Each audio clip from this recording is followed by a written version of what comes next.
नमस्कार दोस्तों, आप सभी का स्टॉक एजी में स्वागत है। दोस्तों, जैसे कि हम हमेशा कहते हैं कि आपको नंबर्स इग्नोर नहीं करने चाहिए और नहीं उस कंपनी के रेड फ्लैग्स को। अगर आप इस कंपनी के रेड फ्लैग को अगर आप इग्नोर कर रहे हैं ना, आप सबसे बड़ी गलती कर रहे हैं, क्योंकि ये रेड फ्लैग आपके मुनाफे को पूरी तरह खा जाएगा, आपके पोर्टफोलियो को खाली कर देगा। तो आज हम बात कर रहे हैं भारत पेरेंटल लिमिटेड शेयर के बारे में। अब आप सोच रहे हैं कंपनी के बारे में हम ऐसे क्यों बोल रहे हैं। कंपनी का करंट प्राइस तो काफी अच्छा चल रहा है। यहाँ पे 1252 करोड़ का इनका यहाँ पे इनका करंट प्राइस चल रहा है। हम ऐसा क्यों बोल रहे हैं कंपनी रेड फ्लैग है। चलिए देखते हैं ऐसा क्यों हम बोल रहे हैं। पहले आप वो बात को समझिए।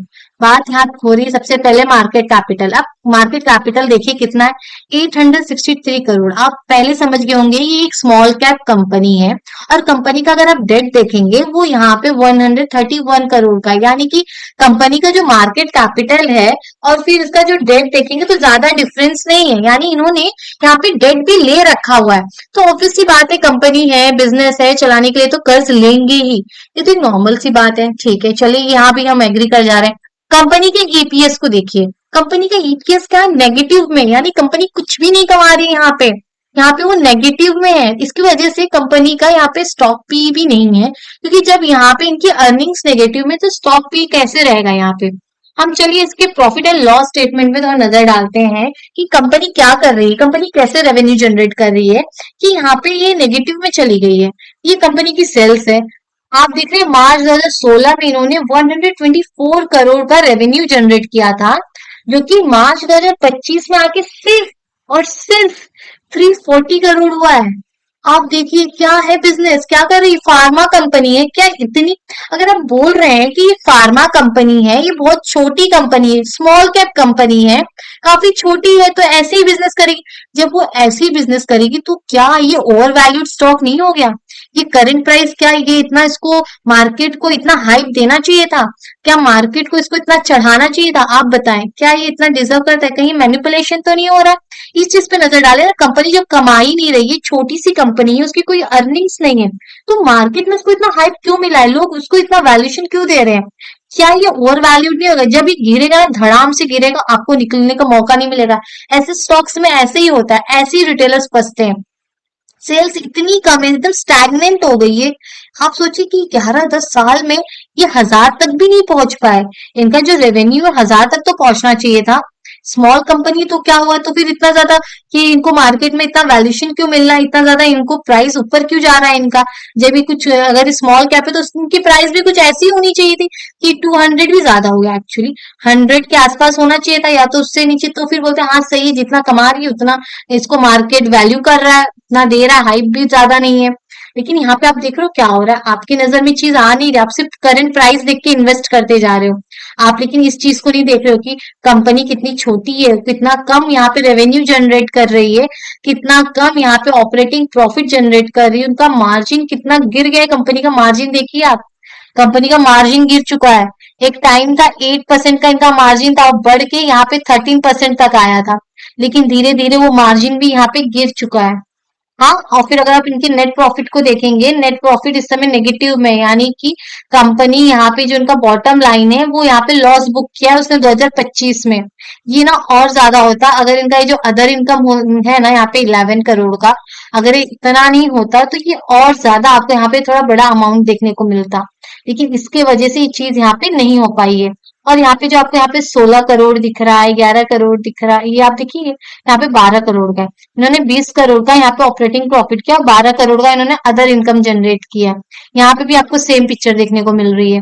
ये चीजें क्या होती है ना, रिटेलर्स यहाँ पे मैनिपुलेट होता है।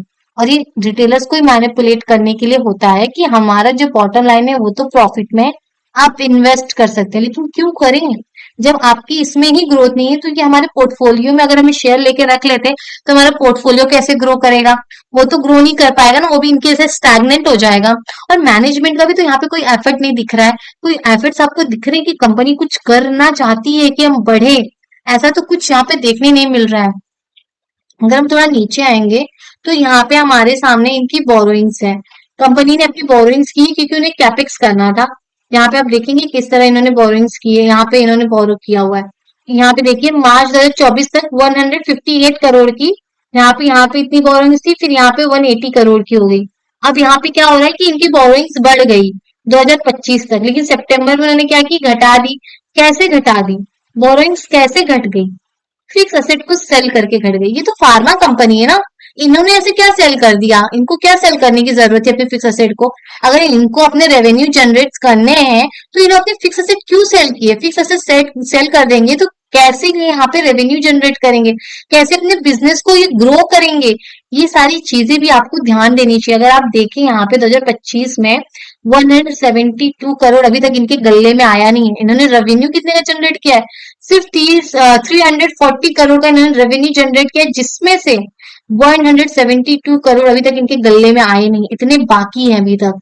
अगर आप यहाँ पे इनके कैश फ्लोज को देखें तो कैश फ्लो यहाँ नेगेटिव में है, यानी कंपनी अपने पॉकेट से पैसा भर रहे हैं। अब सोचिए, कंपनी को अपने पॉकेट से जब पैसा भरना पड़े, देख रहे हैं कितना ज्यादा टाइम तो ये नेगेटिव में है।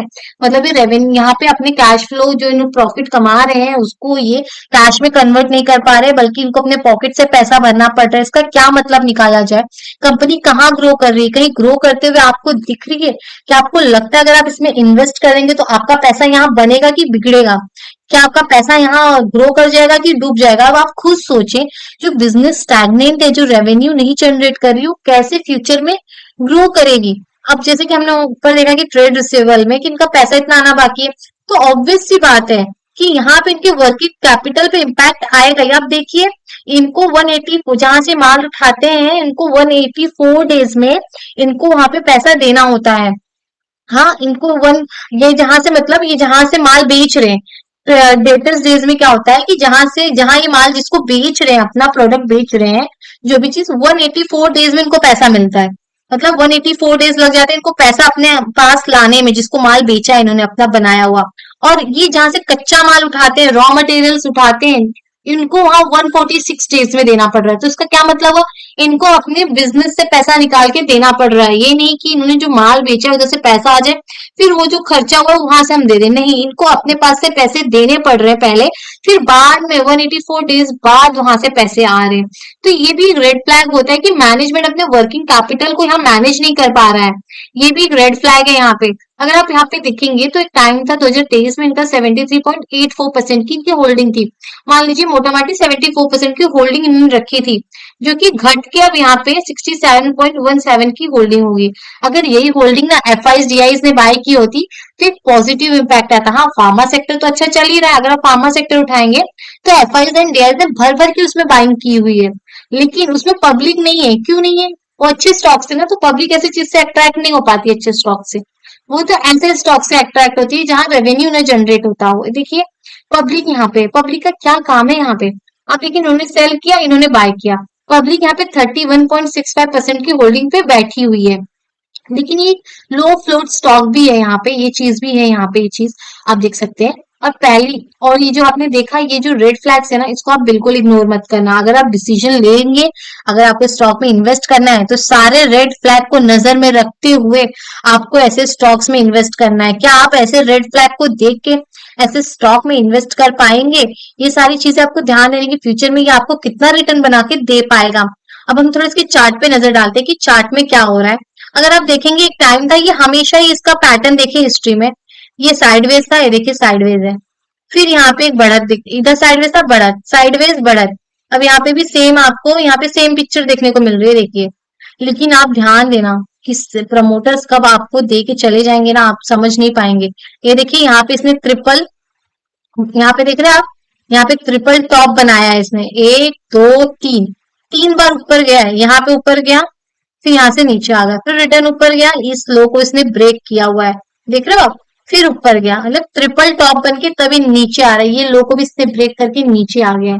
अब आप बताइए, अगर ये यहाँ पे रेसिस्टेंस जो बन गया है, ये अगर ब्रेकआउट यहाँ पे मिलता तब हमारे लिए पॉजिटिव होता, वो भी टेक्निकली शॉर्ट टर्म के लिए होता। लॉन्ग टर्म के लिए तो हमें नहीं लगता इसमें इन्वेस्ट करना चाहिए, क्योंकि आप देख सकते हैं ये बिल्कुल भी फंडामेंटली स्ट्रांग ही नहीं। कितना वीक है ये, कितना ज्यादा वीक है। मैनेजमेंट जब तक कुछ अच्छा ना बोले कि हाँ हम ऐसे ग्रोथ करेंगे वैसे करेंगे, जब तक ये बड़े बड़े नंबर्स देना स्टार्ट ना कर दे, आप इनको फॉलो करते रहिए। अगर इनका एग्जीक्यूशन जो बोलते हैं एग्जीक्यूट करते हैं, ऐसा कुछ होता है, बहुत ही ज्यादा अव्वल दर्जा का मैनेजमेंट यहाँ उसको काम करना होगा, तब जाके ये वैल्यूबल स्टॉक बन पाएगा, फंडामेंटली स्ट्रांग हो पाएगा।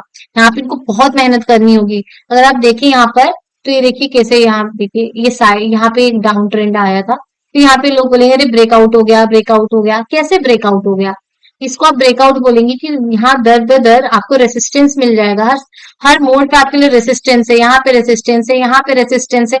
आप देखिए ये प्राइस ऊपर क्यों नहीं जा पाया? देखो ये वाला हाई देख रहे हो? ये देखो, ये भी एक तो रेसिस्टेंस बन गया है। अब इसको तोड़ने के लिए इसको तो हिम्मत चाहिए, एक बड़ा सा bullish candle with high volume, फिर यहाँ पे आएगा, फिर सेम चीज वही चाहिए।